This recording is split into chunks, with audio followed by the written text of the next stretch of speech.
నమస్తే, welcome to our channel. నేను సిరి. దేవాదాయ శాఖ అసిస్టెంట్ కమిషనర్ యొక్క భర్త అయితే కంప్లైంట్ ఇవ్వడం జరిగింది. తన వైఫ్ని బలాత్కారం చేశారు, దానివల్ల ఒక బిడ్డకి జన్మనిచ్చిందని చెప్పేసి కూడా తన ఒక కంప్లైంట్ అయితే ఫైల్ చేయడం జరిగింది. దానికి కారణం వైసీపీ నేతలు అన్నట్టు కూడా ఒక నేత పేరు కూడా చెప్పడం జరిగింది. దానికి సంబంధించి మరింత ఇన్ఫర్మేషన్ అయితే మన ప్రముఖ సీనియర్ జర్నలిస్ట్ జగదేవ్ గారు ఇవ్వడానికి ఇక్కడ మనతో పాటు ఉన్నారు. నమస్కారం సార్.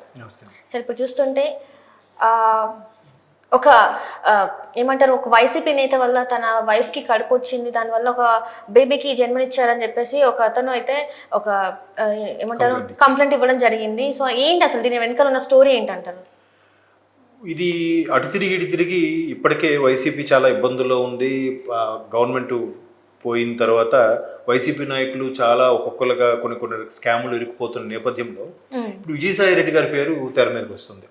అసలు జరిగిన వాస్తవం ఏంటంటే, వైసీపీ అంటే కామాంధుల పార్టీ అని చెప్పి ఆల్రెడీ ఎవరో సిబిఎన్కి సంబంధించి కానీ లేదా టీడీపీకి సంబంధించిన వాళ్ళు ఎక్స్లో సోషల్ పోస్ట్ చేశారు.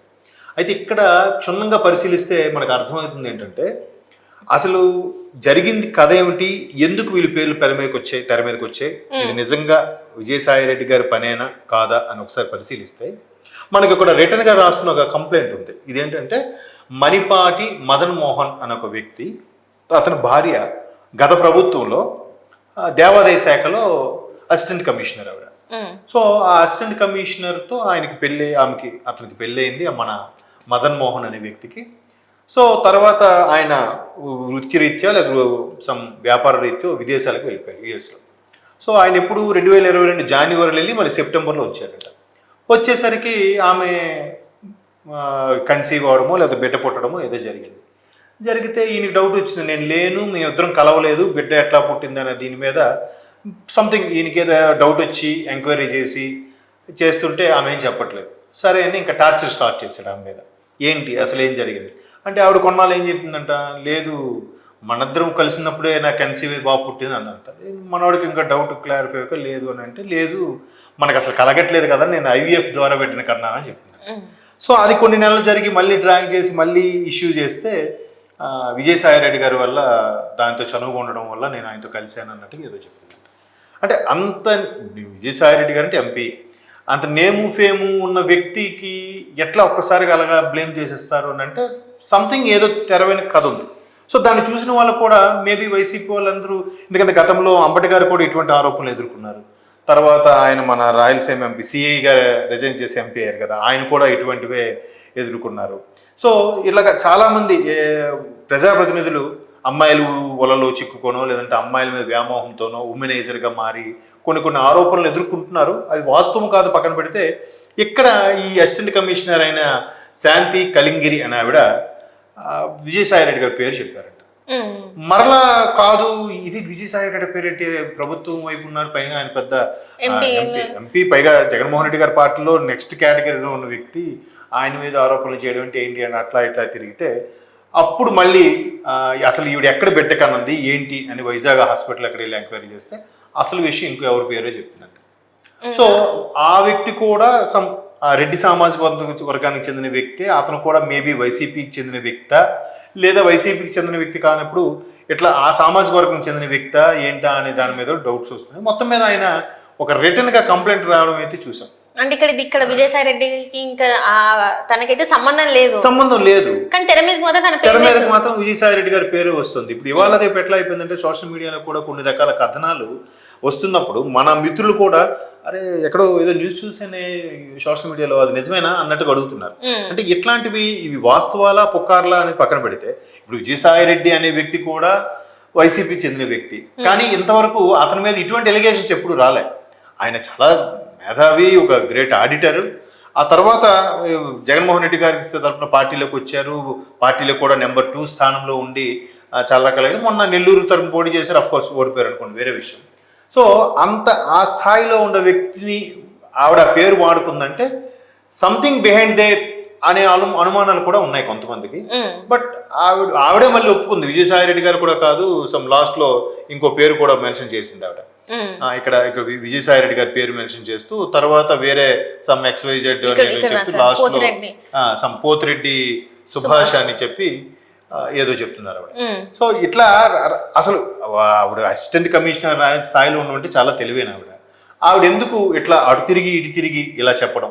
అండ్ మోర్ ఓవర్ ఇటువంటివి ఒకవేళ అవి వాస్తవాలైనా పోతిరెడ్డి అన్నవాడు లేకపోతే ఇంకెవరైనా సమ్యక్స్ అయినా అవ్వచ్చు, కానీ అట్లా చదువుకుని ఆ స్థాయిలో ఉన్నవాళ్ళు ఇట్లా ఇట్లా ఇల్లీగల్కి సంబంధించిన వ్యవహారాల మీద కాన్సన్ట్రేట్ చేయడం అనేది కొంచెం ఇబ్బందికర పరిస్థితులే. బట్ ఏమేమిటికి ఆయన మరి ఆమెతో విసిగిపోయాడో లేదంటే ఇద్దరికి కొట్లాట అయ్యి ఓపెన్ అయ్యాడో తెలియదు, కానీ ఒక రిటర్న్గా లెటర్ రాయడం అయితే జరిగింది. ఆ లెటర్లో విజయసాయి రెడ్డి గారి పేరును కూడా మెన్షన్ చేయడం వల్ల అసలు విజయసాయి రెడ్డి గారు ఇందులో హ్యాండ్ ఉందా లేదా, విజయసాయి రెడ్డి గారి హ్యాండ్ లేకపోయినా ఆమె పేరు ఎందుకు చెప్పాల్సి వచ్చింది, ఆమె పేరు చెప్పిందేమో. ఫైనల్గా ఆయన సంథింగ్ ఆ పోతిరెడ్డి సుభాష్ అనేవాడిని ఫైండ్ అవుట్ చేసినప్పుడు మధ్యలో విజయసాయి రెడ్డి గారి పేరు చెప్పాల్సిన అవసరం అంటే ఏమన్నా వాళ్ళ దగ్గర నుంచి డబ్బులు లక్కోవడానికా లేకపోతే ఇంకేమన్నా డిఫేమ్ చేయడానికి ఏంటో అదే తెలియదు. ఇప్పుడు ఒక ఎంక్వైరీలో వెళ్తున్నప్పుడు ఫస్ట్ ఒకరు అనుమానిస్తారు కాదంటారు, తర్వాత ఇంకోటి సస్పెక్ట్ చేస్తారు కాదంటారు. ఇంకా ఈ ప్రయాణంలో ఇలా వెళ్తున్నప్పుడు అల్టిమేట్ గా ఎవడైతే ఉన్నాడో అసలు విక్టిమ్ వాడిని పట్టుకొని అసలు వాడరా దొంగ అని అంటారు, కానీ దారి పొడవునా కలిసిన ప్రతి ఒక్కరిని ఎంక్వైరీ చేసిన ప్రతి ఒక్కరిని కూడా బ్లేమ్ చేయాల్సిన అవసరం లేదు కదా. సో అంత ధైర్యంగా బ్లేమ్ చేస్తూ ఆయన పేరు మెన్షన్ చేశారంటే ఇక్కడ వేరే రకమైన కుట్రకోణం ఉందా లేదా ఇతను కూడా అందులో ఇన్వాల్వ్ అయి ఉన్నాడా అనే దాని మీద లేనిపోయిన అనుమానాలు వస్తుంది. ఎందుకంటే గతం కూడా ఇప్పుడు వీళ్ళు పోస్ట్ చేసే విషయం కూడా అలాగే ఉంది. వైసీపీ అంటేనే చూడొచ్చు మనం ఇక్కడ, వైసీపీ అంటేనే కామాంధుల పార్టీ అని మరోసారి నిరూపించుకున్నారు. సో దీంట్లో విజయసాయి రెడ్డి గారి పేరు కూడా ఇన్వాల్వ్ అయిందంటే ఏదో అసలు నిప్పులేందే పొగరాదు కదా అనేది ఈ పోస్ట్ ఎవరైతే పోస్ట్ చేశారో వాళ్ళ ఒక అభిప్రాయం.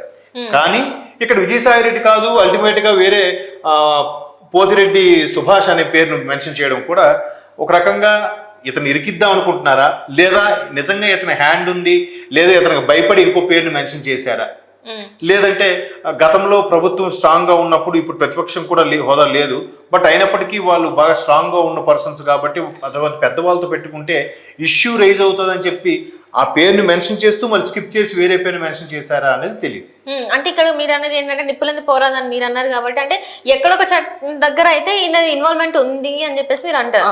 మేబీ అందుకు ఆయన అట్లా చెప్పలేక ఈ విధంగా లెటర్ లో మెన్షన్ చేశారేమో. లేదంటే ఇప్పుడు నేను అదే చెప్తున్నాను కదా, అల్టిమేట్ గా ఈయన ఎంక్వైరీలో ఈయన దారి పొడవునా వెళ్తున్నప్పుడు హైదరాబాద్ నుంచి వైజాగ్ వరకు ఎంక్వైరీ చేసుకుంటూ వెళ్తున్నప్పుడు అల్టిమేట్ గా అక్కడ వ్యక్తి ఆ పర్సన్ అని తెలిసినప్పుడు మధ్యలో ఎవరెవరు కలిశారు ఎవరెవరు సస్పెక్ట్ చేశారు వీళ్ళందరి పేర్లు మెన్షన్ చేయాల్సిన అవసరం అయితే లేదు కదా. మరి అన్నప్పుడు ఇక్కడ క్లియర్ గా చూడొచ్చు విజయసాయి రెడ్డి పేరుని ఎందుకు మెన్షన్ చేశారు అనేది మనకి ఇక్కడ క్లారిటీ లేదు. ఇక చూడండి క్లియర్ గా Vijayasai Reddy MP Rajya Sabha is as a father later told XYZ and తర్వాత హరి తర్వాత Ellaiah and Mallayya and after I went to Apollo hospital to case sheets I came to know Potireddy Subhash as a father of baby and husband. అంటే అట్లా ఈ XYZ పేర్లు ఇవన్నీ కూడా ఎందుకు వీళ్ళందరూ అంటే XYZ పేర్లు పెట్టారు, హరి అని ఎల్లయ్య అని మల్లేష్ అని ఏవో పేర్లు చెప్పారు. వాటితో పాటు విజయసాయి రెడ్డి గారి పేరు కూడా సర్వసాధారణంగా యాడ్ చేశారు. అది చేస్తున్నప్పుడు ఇప్పుడు అంత నేమ్ ఫేమ్ ఉన్న వ్యక్తికి కూడా ఇబ్బందికర పరిస్థితులే కదా. ఒకవైపు గవర్నమెంట్ లేదు అని ఇబ్బంది ఉన్నప్పుడు ఇప్పుడు వాళ్ళు ఏమంటారంటే ఖచ్చితంగా కూటమిలో ఉన్న వ్యక్తులే లేనిపోయిన అభాండాలు మోపడానికి ఇక్కడ ఈ సదరు మణిపాటి మదన్మోహన్ తెర మీద తీసుకొచ్చారా అనే విషయంలో కూడా కోణంలో కూడా ఆలోచిస్తారు. మళ్ళీ ఈ సోషల్ మీడియా రాద్ధాంతమా లేకపోతే నిజంగా జరుగుతున్నా అనేది కూడా ఒక విధంగా అనుమానం వస్తుంది. బట్ చూద్దాం ఈ లెటర్ ఎంతవరకు గాలి దుమారం చెప్తుంది. Right sir, right. Thank you so much sir.